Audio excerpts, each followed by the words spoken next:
The Holy Gospel is written in the 12th chapter according to St. Luke. Glory to you, Lord.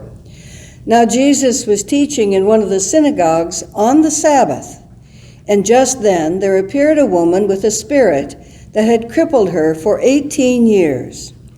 She was bent over and quite unable to stand up straight. When Jesus saw her, he called her over and said, "Woman, you are set free from your ailment." When he laid his hands on her, immediately she stood up straight and began praising God. But the leader of the synagogue, indignant because Jesus had cured on the Sabbath, kept saying to the crowd, "There are 6 days on which work ought to be done.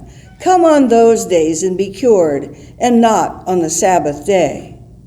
But the Lord answered him and said, "You hypocrites, does not each of you on the Sabbath untie his ox or his donkey from the manger and lead it away to give it water? And ought not this woman, a daughter of Abraham, whom Satan bound for 18 long years, be set free from this bondage on the Sabbath day?" When he said this, all his opponents were put to shame, and the entire crowd was rejoicing at all the wonderful things he was doing. Here ends the reading of the Holy Gospel, the word of the Lord. Praise to you, O Christ. You may be seated.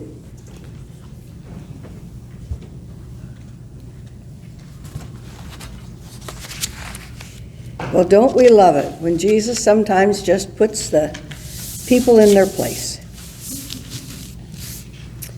Glad it wasn't us. In a world that struggles to pay attention, one does not have to work very hard to be unnoticed. A toddler vies for attention and affection of her parents. She turns her distracted father toward her, saying, "Look, look, me, me."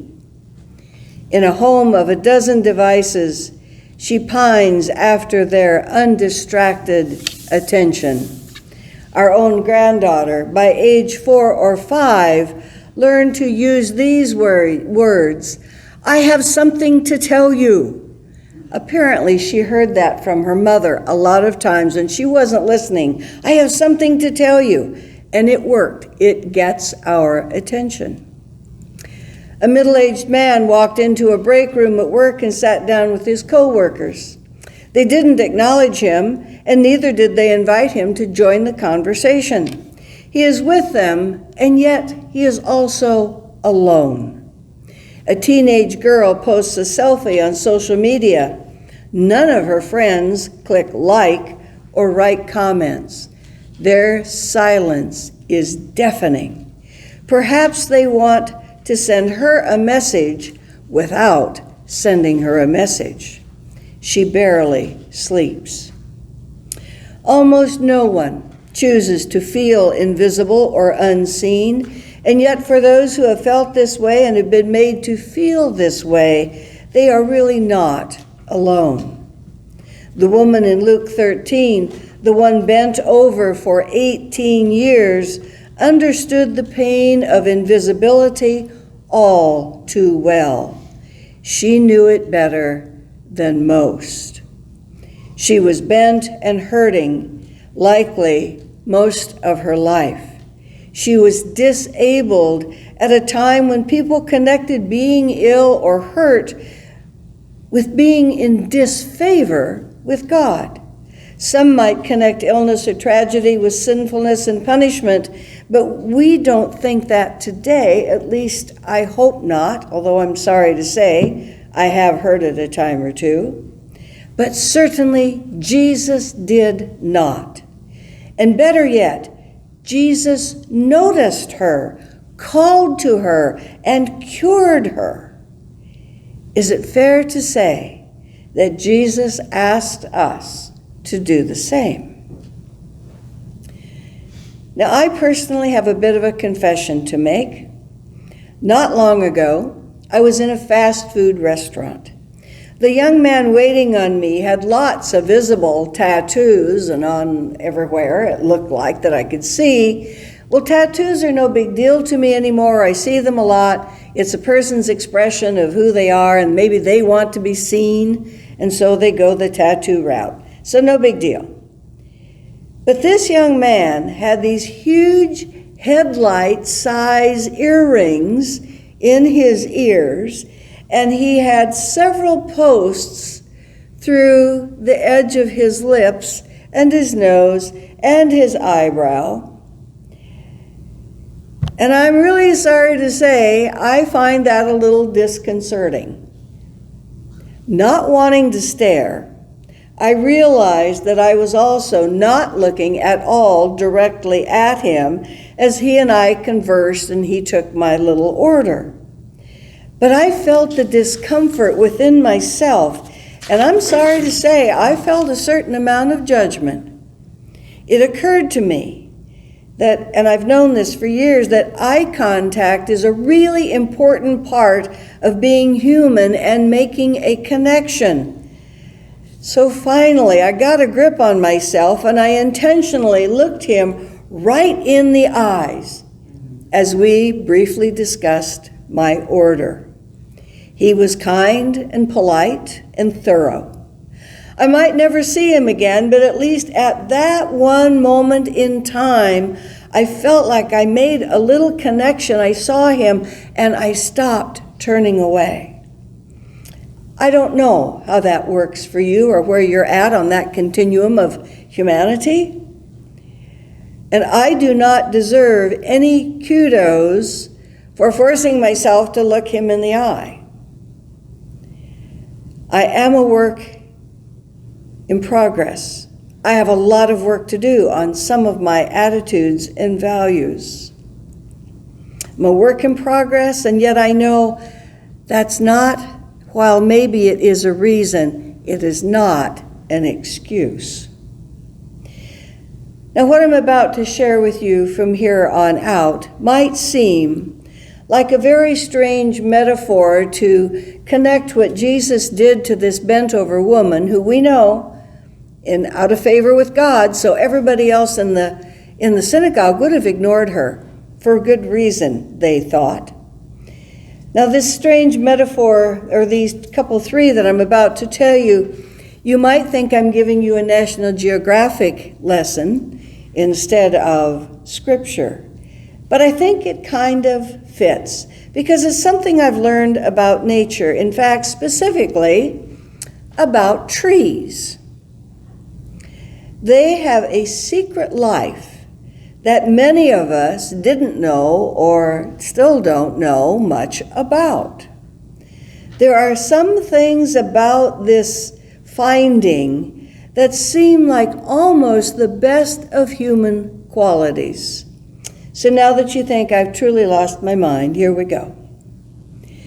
Trees have long been perceived as solitary entities, standing tall and silent in the forest.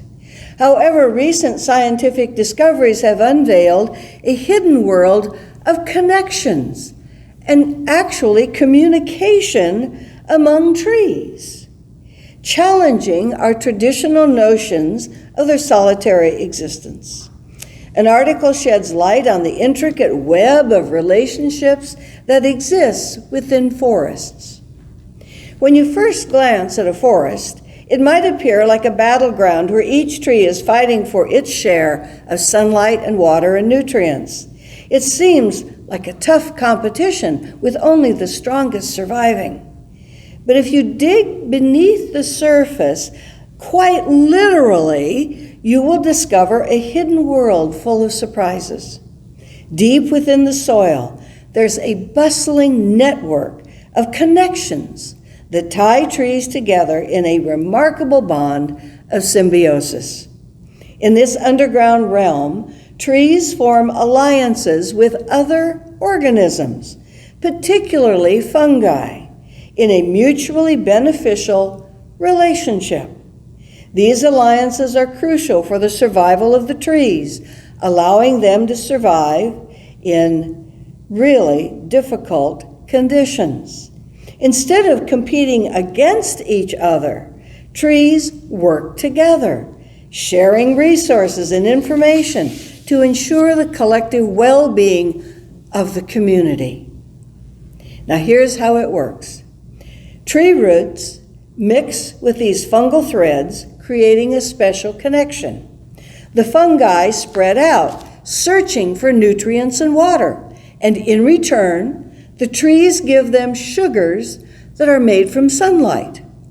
These networks are like nature's secret underground channels where trees share stuff that they need to grow. Things like carbon and nitrogen move between trees easily, making sure that everyone in the forest stays as healthy as they can. They give special treatment to their relatives, sending them extra help when they need it. It's like a big family looking out for each other, making sure everyone thrives together in the forest. There is a compound called a VOC, volatile organic compounds. They are airborne chemicals that serve as messengers, relaying crucial information about the forest environment, whether it's a warning of impending threats like pests or pathogens, or a call for cooperation in times of adversity. VOCs play a pivotal role in orchestrating the forest defense mechanism. They activate special defenses to protect themselves and their forest friends. I mean, who knew? All of that was going on out in the grove. My goodness. Trees are more like members of a giant family, always ready to lend a helping hand. They share nutrients, they warn each other of dangers, and team up to fend off threats. They're in it all together. The only things I've seen that they couldn't handle were these little bugs that get into the pine trees. They can't seem to ward them off, or a bulldozer, and they can't do much about that.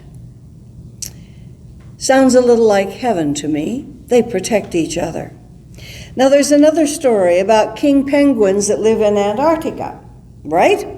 And so we know it's terribly cold in Antarctica, but when they get an extreme storm that just drives the temperature way, way, way below zero, they put all the little ones in the center of a huddle.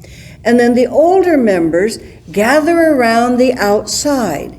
And then at the very outside, those that are getting the brunt of the storm, they actually continually move around that circle. So no one has to take the brunt of the storm for very long. They protect each other. And just this morning, on my way in, I hear about monarch butterflies that were in a part of the country where when it got cold, the butterflies that were with their group had kind of fallen away, and they were sort of like lifeless, maybe on the ground. And what happened was they got too chilly, and so then they couldn't fly. So there were a number of people, including this person, and maybe this person, who would pick them up and blow on them to warm them, and then they would fly off to join their group. And they weren't odd-looking hippies doing other kinds of odd breathing things. They were people bringing these little butterflies back to life.